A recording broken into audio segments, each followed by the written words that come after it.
Michaung புயல் சென்னைக்கு வந்த பொழுது கனமழை பொழிந்தது.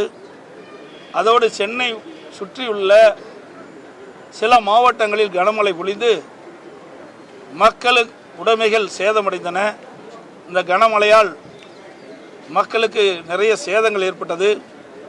அப்படி சேதம் ஏற்படுகின்ற பொழுது அதற்காக செலவழித்த தொகை எவ்வளவு என்று கேட்டேன். அதற்கும் பதில் இல்லை. அதேபோல் தென் மாவட்டங்களில் தூத்துக்குடி, திருநெல்வேலி, தென்காசி, கன்னியாகுமரி போன்ற தென் மாவட்டங்களில் கனமழை பொழிந்தது. அந்த கனமழை பொழிகின்ற பொழுது அங்கே கடும் சேதம் ஏற்பட்டது.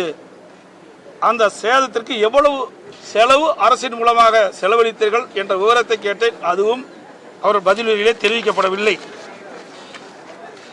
அதேபோல் 1 டிரில்லியன் பொருளாதார வளர்ச்சி என்று சொல்லியிருக்கின்றார்கள். அதற்கு என்ன யுத்திகளை கடைபிடிக்கின்றீர்கள்? 1 டிரில்லியன் பொருளாதார வளர்ச்சி என்று சொன்னால் சாதாரண விஷயம் இல்லை.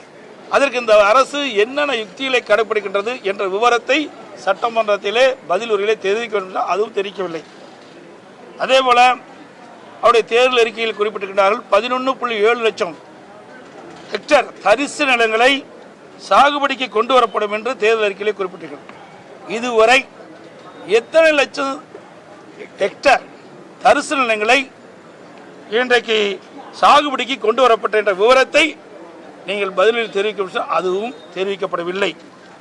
அதேபோல 10 லட்சம் ஏக்கர் உள்ள இருபோக சாகுபடி பரப்பை 20 லட்சம் ஏக்கராக உயர்த்தவும் சொன்னார்கள். அதற்கும் உண்டான பதில் இந்த பதிலுரையில் கிடைக்கப்படவில்லை. அதோடு மாண்பு முதலமைச்சர் அவர்கள் 2023 அன்று மேட்டூருக்கே நேராக வந்து ஜூன் 12ஆம் தேதி உரிய காலத்திலே டெல்டா மாவட்ட விவசாயிகளுக்கு குறுவை சாகுபடி குறித்த நேரத்திலே தண்ணீர் கிடைக்கும் என்ற அறிவிப்பை வெளியிட்டு தண்ணீரை திறந்து விட்டார்.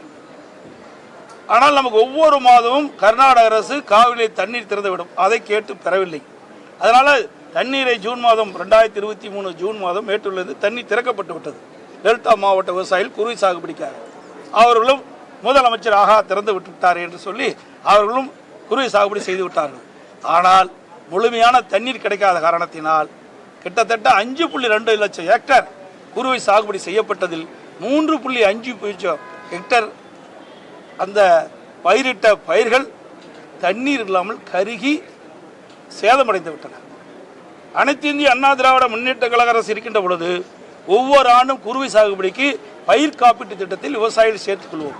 ஆனால் இந்த விடியா திமுக அரசு திராவிட மாடல் ஆட்சி என்று சொல்லிக்கொண்டு ஆட்சி செய்கின்ற திரு ஸ்டாலின் அவர்கள் அந்த குறுவை சாகுபடிக்கு பயிர் காப்பீட்டு திட்டத்தில் சேர்க்கப்படாத காரணத்தினால் இந்த குறுவை சாகுபடி செய்த விவசாயிகள் பாதிக்கப்பட்ட விவசாயிகளுக்கு காப்பீட்டு திட்டத்தின் மூலமாக அவர்களுக்கு அந்த காப்பீட்டு தொகை கிடைக்கவில்லை.